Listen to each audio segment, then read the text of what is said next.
Le titre de ce livre, c'est L'homme spirituel. Il est écrit par le bien-aimé frère Watchman Nee. Nous sommes toujours à la deuxième grande partie de ce livre. Chapitre 3 de cette deuxième grande partie.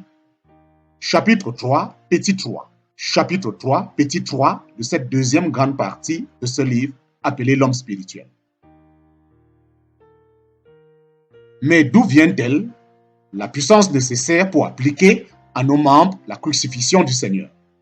C'est par l'Esprit, dit Paul avec insistance, que vous faites mourir les actions du corps. Romains chapitre 8, verset 13. Pour en finir avec ces actions-là, le croyant doit compter sur le Saint-Esprit pour qu'il traduise sa crucifixion avec Christ en une expérience personnelle. Il faut qu'il croie que le Saint-Esprit administrera la mort de la croix à tout ce qui doit mourir. Puisque la chair du croyant a été crucifiée avec Christ, il n'a pas besoin d'être crucifié une seconde fois. Tout ce qu'il a à faire, c'est d'appliquer par le Saint-Esprit la mort du Seigneur Jésus pour lui à toute mauvaise action du corps qui tenterait désormais de se produire. Elle sera alors mise de côté par la puissance de la mort du Seigneur. Les mauvaises actions de la chair peuvent surgir n'importe quand et n'importe où. Par conséquent, si l'enfant de Dieu ne se prévaut pas continuellement par le Saint-Esprit de la puissance de la mort sacrée du Seigneur Jésus, la victoire lui échappera. Mais s'il agit comme indiqué et met au repos les actions du corps, le Saint-Esprit qui demeure en lui finira par réaliser le dessein de Dieu en mettant le corps du péché hors de combat. En parenthèse, Romains chapitre 6, verset 6. En s'appropriant ainsi la croix, le petit enfant en Christ sera délivré de la puissance de la chair et se trouvera uni au Seigneur Jésus dans une vie de résurrection. Désormais, le chrétien doit marcher par l'esprit et s'abstenir d'accomplir les désirs de la chair. En parenthèse, Galates chapitre 5, verset 16. Cependant, si profondément que la croix de notre Seigneur puisse pénétrer dans nos vies, nous ne pourrions jamais éviter le retour offensif des mauvaises actions. Sans une constante vigilance, tout espoir d'y parvenir est illusoire. Chaque fois qu'un disciple du Seigneur omet de suivre le Saint-Esprit, il se remet immédiatement à suivre la chair. C'est par la voie de l'apôtre Paul au chapitre 7 de l'Épître aux Romains, à partir du verset 5, que Dieu nous donne la description de notre vie propre. Au moment où le chrétien cesse d'écouter le Saint-Esprit, il se retrouve instantanément dans le modèle de la vie charnelle présentée dans ce passage. Certains commentateurs estiment que puisque Romains chapitre 7 se trouve entre les chapitres 6 et 8, l'activité de la croix deviendra de l'histoire ancienne aussitôt que le croyant aura franchi le chapitre 7 et sera entré dans la vie de l'esprit au chapitre 8. Mais en réalité, les chapitres 7 et 8 sont parallèles. Chaque fois qu'un croyant cesse de marcher par l'esprit, selon Romains chapitre 8, il est immédiatement ressaisi par l'expérience de Romains chapitre 7. Ainsi donc moi-même, je suis par l'entendement esclave de la loi de Dieu et je suis par la chair esclave de la loi du péché.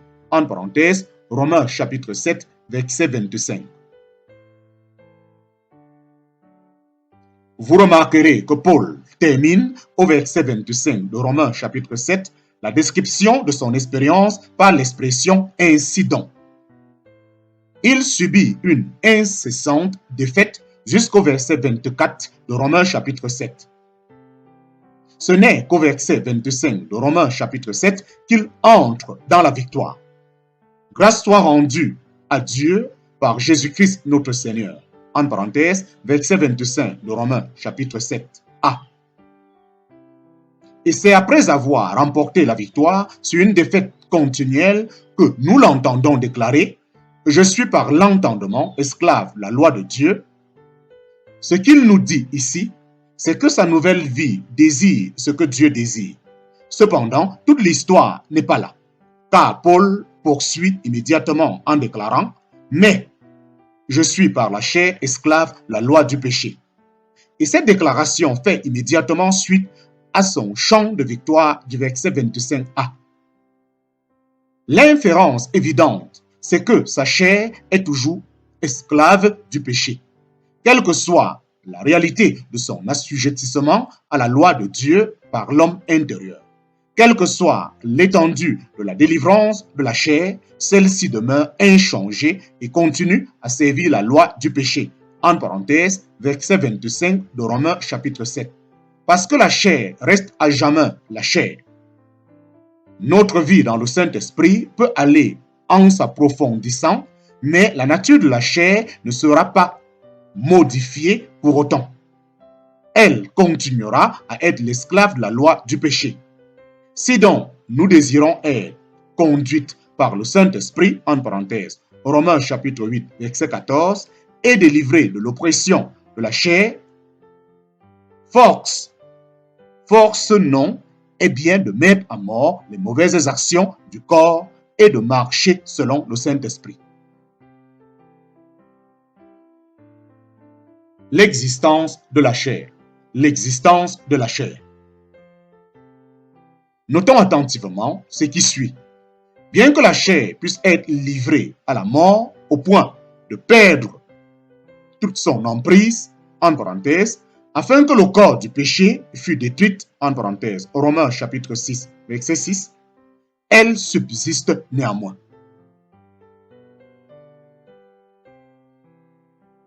C'est une grande erreur de considérer la chair comme déracinée et de conclure que la nature du péché est complètement annihilée.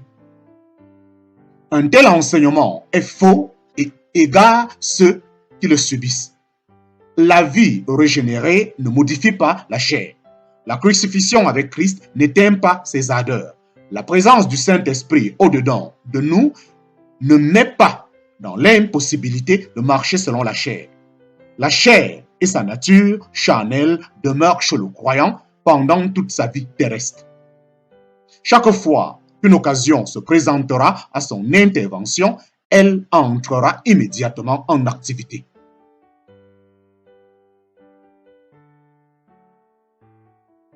Nous avons vu précédemment comment le corps humain et la chair sont étroitement associés. Jusqu'au moment où nous serions délivrés de ce corps, nous ne pourrions pas être délivrés de la chair au point de rendre son activité impossible. Tout ce qui est né de la chair est chair. L'éradication de la chair est absolument exclue tant que ce corps adamique corrompu n'aura pas été transformé. Notre corps n'est pas encore racheté. Il attend pour sa rédemption le retour du Seigneur Jésus. En parenthèse, 1 Corinthiens chapitre 15, versets 22 à 23. Versets 42 à 44 et versets 51 à 56. 1 Thessaloniciens chapitre 4, verset 18 à verset 14 à 18. Philippiens chapitre 3, versets 20 à 21. Nous devons donc être journellement en état d'alerte aussi longtemps que nous demeurons dans le corps, de peur que la chair ne se livre à un nouvel éclat avec ses mauvaises actions.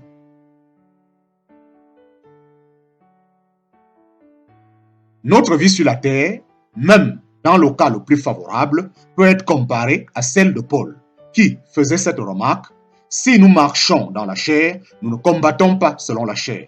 En parenthèse, 2 Corinthiens chapitre 10, verset 3.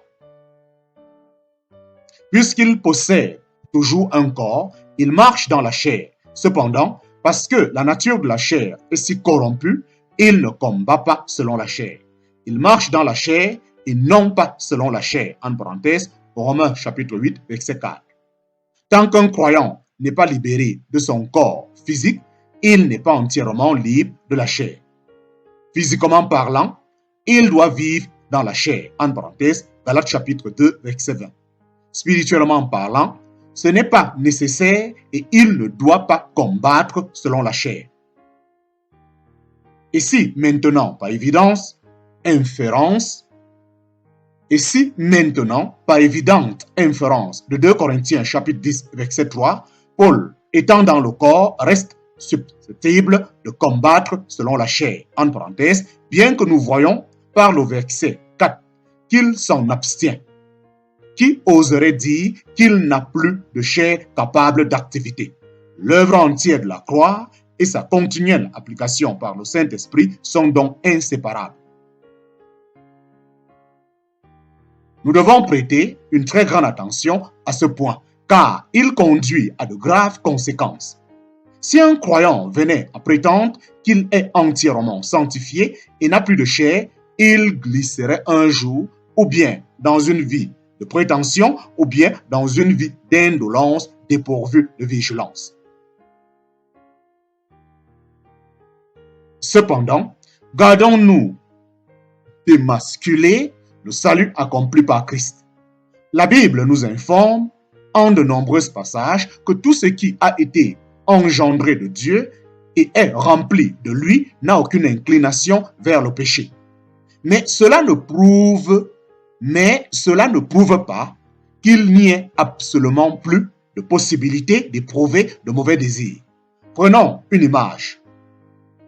Nous disons que le bois flotte, qu'il n'a aucune tendance à sombrer. Il n'est cependant pas tout à fait incapable de sombrer. S'il est suffisamment imprégné d'eau, il sombrera de son propre mouvement. Néanmoins, sur l'eau, la nature d'un morceau de bois est évidemment de flotter. De même, Dieu nous a sauvés au point de nous enlever notre inclination au péché, mais il ne nous a pas sauvés au point de nous rendre incapables de pécher. Cependant, gardons-nous d'émasculer le salut accompli par Christ. La Bible nous informe en de nombreux passages que tout ce qui a été engendré de Dieu et est rempli de lui n'a aucune inclination vers le péché. Mais cela ne prouve pas qu'il n'y ait absolument plus de possibilité d'éprouver de mauvais désirs. Prenons une image. Nous disons que le bois flotte, qu'il n'a aucune tendance à sombrer. Il n'est cependant pas tout à fait incapable de sombrer.